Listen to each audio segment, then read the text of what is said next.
El Señor esté con ustedes. Lectura del Santo Evangelio según San Mateo. Gloria a ti, Señor. En aquel tiempo llegó Jesús a la orilla del mar de Galilea, subió al monte y se sentó. Acudió a él mucha gente que llevaba consigo tullidos, ciegos, lisiados, sordomudos y muchos otros enfermos. Los tendieron a sus pies y él los curó. La gente se llenó de admiración al ver que los lisiados estaban curados, que los ciegos veían, que los mudos hablaban y los tullidos caminaban, por lo que glorificaron a Dios de Israel.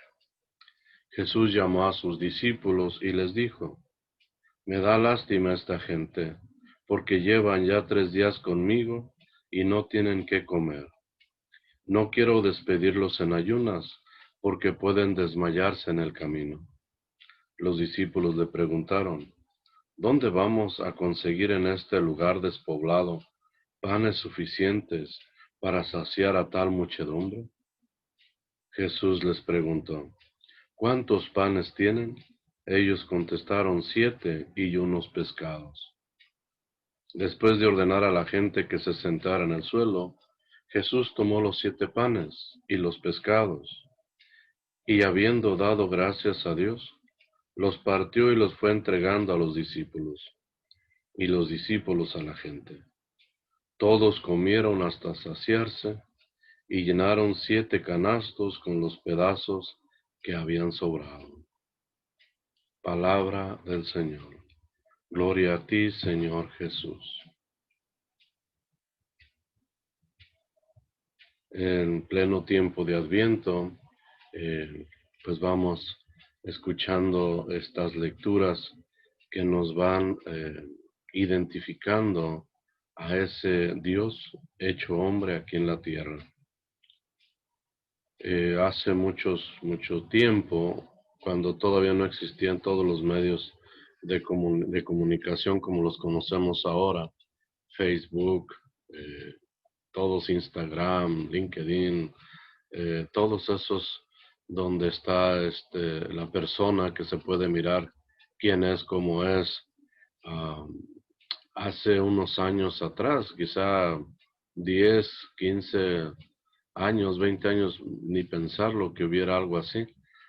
Y las personas que andaban buscando pareja, eh, ya que en Facebook muchas personas se han encontrado sus parejas, se hacen novios a través de las redes, o al menos empiezan a dialogar y después se citan para continuar ya algo en serio. Hace tiempo, hablando con una persona, eh, pues que no existía el Facebook, él me comentaba que todo era a través de teléfono. Se intercambiaban teléfonos por medio de una página o algo, o por el medio de la radio o de una revista, encontraban que solicitaban amistad, etcétera, y se comunicaban. Y esta persona me comentaba que el primer día que habían quedado de mirarse, siempre se preguntaban: ¿y cómo vas a venir vestido o vestida para poder identificarte? Y se citaban en el parque o en algún restaurante. Y claro, tenían todas las señas para saber que la persona que ella era, la indicada, era con la que habían quedado de mirarse. Ya la mujer decía: pues voy a llevar un vestido de este color o el peinado de esta manera. Y el hombre le decía: ok, yo voy a ir vestido de esta manera también, para poderse identificar, y ya de esa manera se podían encontrar en el parque o en el restaurante donde hubieran quedado. Y es ahora lo que estamos viendo en este tiempo de Adviento. Por eso quería poner este ejemplo, para poder entender cómo poder identificar. Y las escrituras en este tiempo nos están llevando a identificar a ese Jesús como el Mesías, como el enviado, como Dios mismo.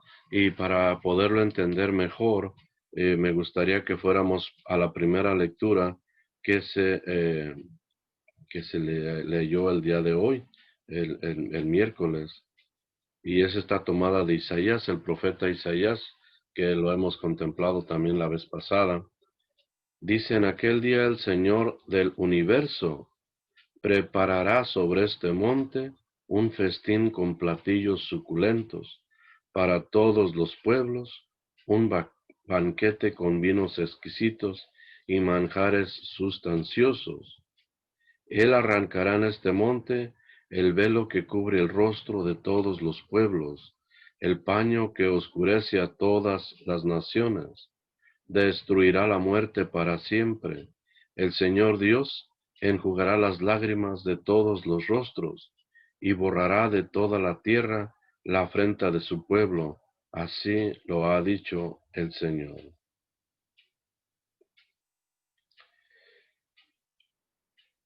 Es la primera lectura. Isaías está hablando de en este monte el Dios del universo dará un festín, un banquete. Y anteriormente había dicho que todas las profecías apuntaban y se cumplían en Jesús. Todas señalaban a este Jesús como el Mesías, como ese Dios mismo que viene a salvarnos, que viene a redimirnos y liberarnos del poder del enemigo en el que habíamos caído a causa de la desobediencia de los primeros padres, Adán y Eva. El profeta Isaías, casi 1000 años antes, está diciendo cómo sería ese Dios y está diciendo aquí en este monte, en la misma tierra de Israel, en ese monte del que hablaba el profeta, es el mismo monte en el que en el Evangelio empieza Mateo diciendo, Jesús subió al monte y se sentó. Y el profeta Isaías está diciendo, ¿a quién jugará toda lágrima? Borrará toda tristeza de los rostros de las personas. Y en el Evangelio está diciendo que a Jesús le llevaron toda clase de personas enfermas, ciegos, mudos, tullidos, y todos quedaban sanados. Imaginémonos nada más cómo es cuando una persona está enferma por mucho tiempo y queda sanada. Hay una gran alegría. Esa tristeza que existía a través de la enfermedad es borrada completamente de la cara, de la expresión de la persona. Aquí se cumple perfectamente lo que está diciendo. En este monte, el Dios del universo dará un banquete y borrará toda la tristeza de las personas. Y dice, dará un banquete de manjares exquisitos.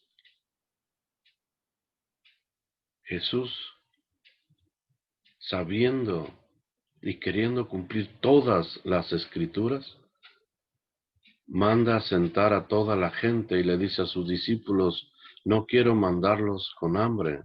Han estado conmigo ya 3 días y no quiero que vayan por ahí y se vayan a desmayar. Démosle de comer. Los discípulos dicen, ¿dónde vamos a conseguir tanto pan para esta gente? Estamos en despoblado. Y alguien por ahí llevaba los 5 panes y 2 pescados. Tráiganmelos, dice Jesús. Y empieza a repartirlos. Dice, después de haber dado gracias, los reparte a sus discípulos y estos a su vez lo reparten a la gente. Y dice la escritura que después de eso todavía sobran 7 canastos de todo lo que ha quedado ya de sobras de esa comida. Un milagro, pero un cumplimiento de una profecía del profeta Isaías acerca a más o menos 1000 años antes de la venida de Cristo. Y aquí está Jesús cumpliéndolo a la perfección. Ahora, esto se cumplió terrenalmente. Queda una promesa todavía, donde nuevamente en ese monte habrá un gran festín, un gran banquete, y es la promesa que nosotros tenemos de el fin de las bodas del Cordero con su iglesia, con su esposa.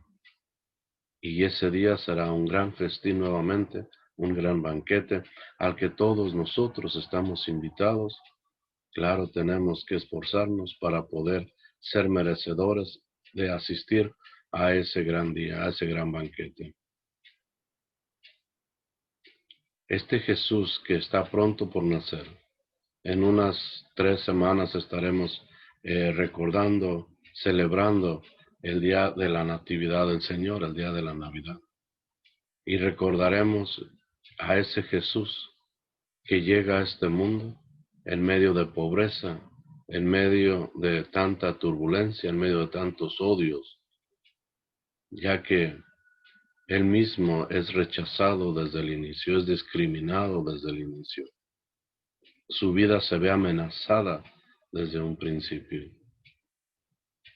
Pero ese Dios que se nos manifiesta en la persona de Jesús, viene nuevamente, como lo dije anteriormente, casi de incógnito, dándole la espalda, dándole la vuelta a aquellas grandes personalidades de su tiempo, a toda la iglesia, a los escribas, fariseos, doctores de la ley y cualquier gobierno. Jesús los deja a un lado y se va con los pobres, con los humildes, haciéndose uno más de nosotros, pobre, humilde, rechazado.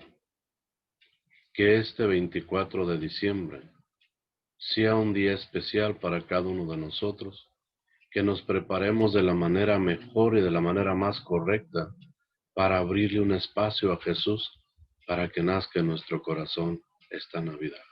Que así sea.